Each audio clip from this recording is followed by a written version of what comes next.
Well, ladies and gentlemen, we made it. Friday is over, the week is over, we made it through, and I'm glad that you stuck with me for this week, because frankly, there was a lot to take in this week. Now we're going to get into the whole practicing of all this stuff we've been learning about what a good reader does, and all the steps that go into understanding a work of literature. And we're about to start our process of taking apart and trying to understand and ultimately connect with Walk Two Moons by Sharon Creech. Now, Walk Two Moons by Sharon Creech is a story that is about a young Native American girl kind of trying to cope with some different conflicts in her life and really trying to find out who she is as a person, and coming to grips with a lot of her identity as a Native American, a person of Native American ancestry. Now, I line this book up an awful lot of the time, not just because thematically it's really great for the start of 7th grade, but also because you're learning an awful lot about cultural heritage of Native Americans in social studies right now. And so part of what the classes who weren't playing catch-up today, because that was kind of what today was for some of the classes, but the classes that weren't playing catch-up today, we got to have a really, really nice discussion about some of the basic elements of Native American cultural history and heritage. I started you guys off today, those of you who weren't playing catch-up with the notes, with this fire starter. It was a quote from Chief Seattle, who, as a matter of fact, Seattle, Washington, the I think most populous city in Washington, certainly the most famous city in Washington, was named after him. He passed away in the 1860s. So this quote that you got today was over 150 years old, because he said it in the middle of his life, not towards the end of his life. And the quote was, "All things share the same breath, the beast, the tree, the man. The air shares its spirit with all the life it supports." That was a quote from Chief Seattle. I asked you guys, what does this quote mean? What does the air's spirit look like? Do you agree with Chief Seattle? Why or why not? Now, there was a lot to unpack there. But as we discussed it more and more, we looked at it and we said, all things share the same breath, the beast, the tree, the man. Okay, we figured out that what he was talking about was animals, plants, people. The really amazing thing is that without touching on actual scientific fact, which this quote is actually rooted in, and I'll give you the basic of what we talked about, when we breathe in, the main gas that we're trying to concentrate in our bodies from the atmosphere around us is oxygen, O2.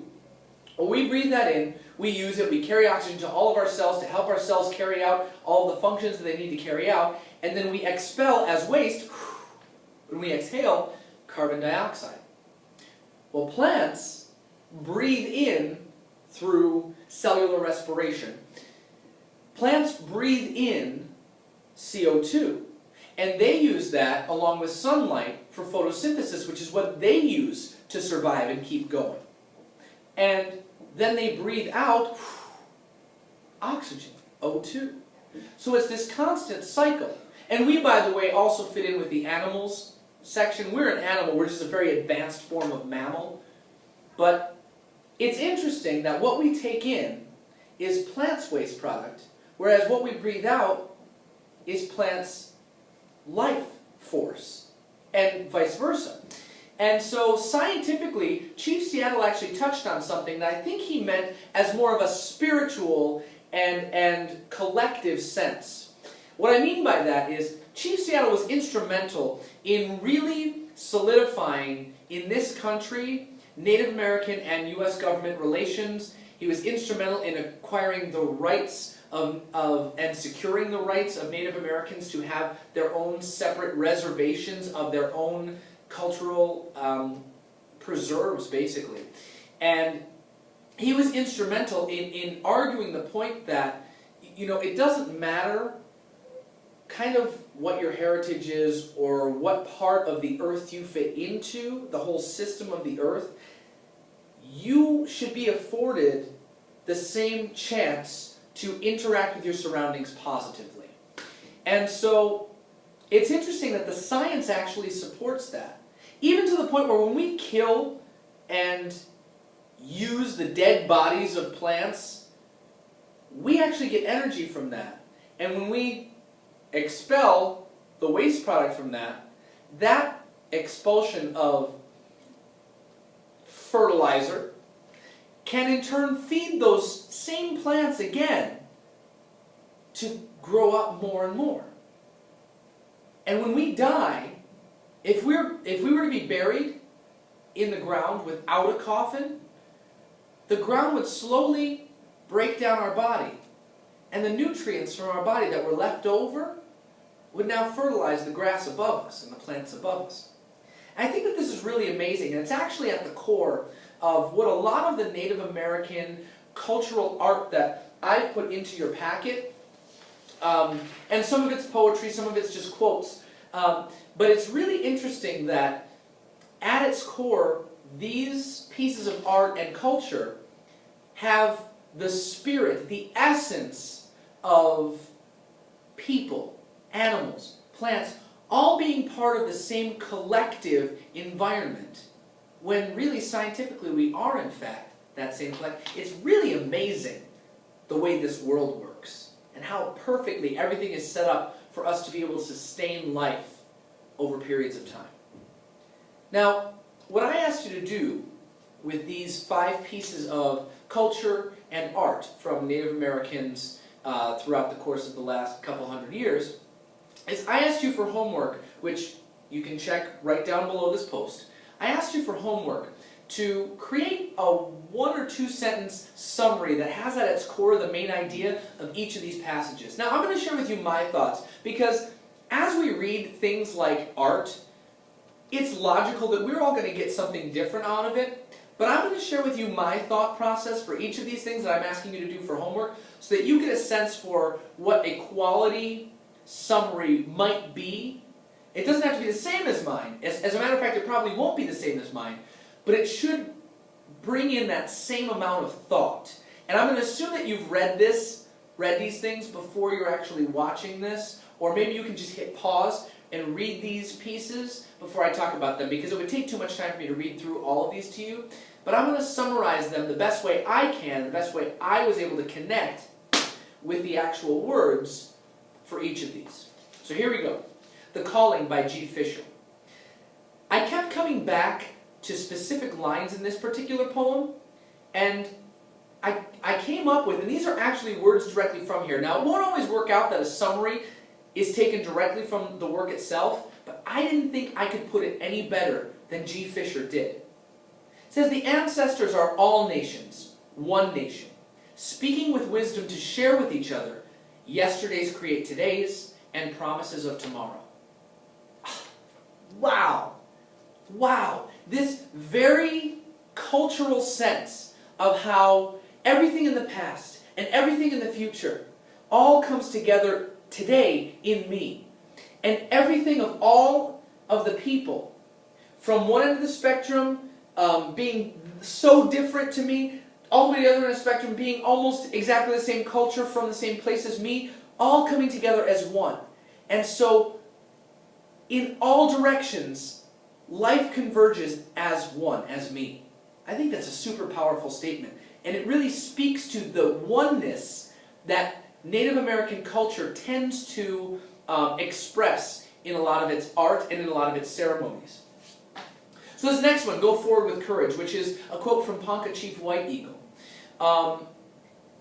I rephrased this because quotes are difficult to get a summary from, but I rephrased it so it meant something more to me. And I wrote this for myself to translate it into my speech for today. It said, be still and listen, and courageous action will remove doubt.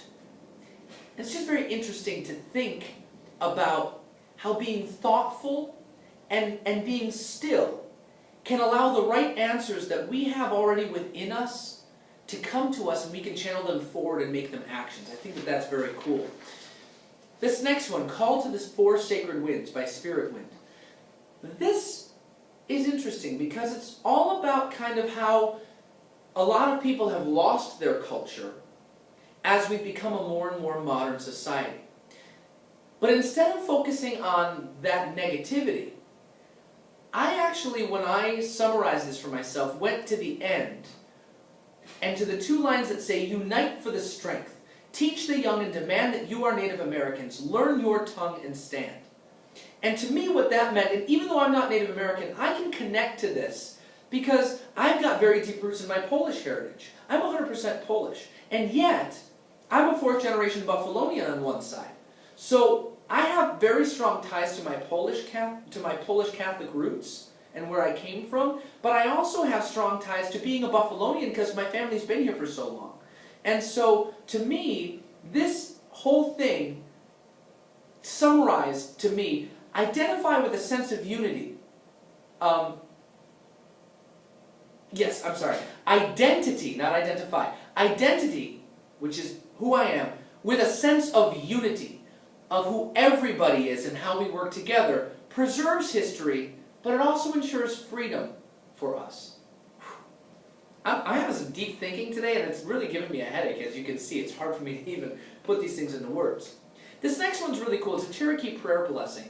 And I want you to notice that as you read this, all of it had to do, the blessing had to do with how you interact with your surroundings. And so I wrote, my summary was, may you and the world be at peace and as one. I just thought that that was really cool. Centering yourself and being able to connect with everything around you, not just other people, or not just one thing, or not just with everything. And this last one. I love this quote. When I saw this quote, I knew it had to be here. I'm actually going to read the whole thing for you because I love it. It's from Sun Bearer of the Chippewa tribe. I do not think the measure of a civilization is how tall its buildings of concrete are, but rather how well its people have learned to relate to their environment and fellow man. I wrote, connection is greater than construction. See, we are going to leave behind buildings, but what we really leave behind and what we really pass on is our legacy, who we are. See, matter and energy are neither created nor destroyed. They just change forms. That's another scientific fact. And I think as relatively recently, in the grand scheme of things, as that discovery was made, Einstein's theory that energy and matter are the same exact thing, it's just expressed differently, kind of like reading and writing are the same exact thing expressed differently, and addition and multiplication are the same exact thing, just expressed differently. A lot of this expression sense and the unity that comes through being able to relate and connect to other people is something that's been deeply rooted in the traditions of Native American culture for hundreds and hundreds of years. And I just find it really cool that people who lived far before we had a lot of the specific scientific knowledge we had were that in tune spiritually with their surroundings that they were able to understand the science before it even existed in its present form. Something for you to think about this weekend.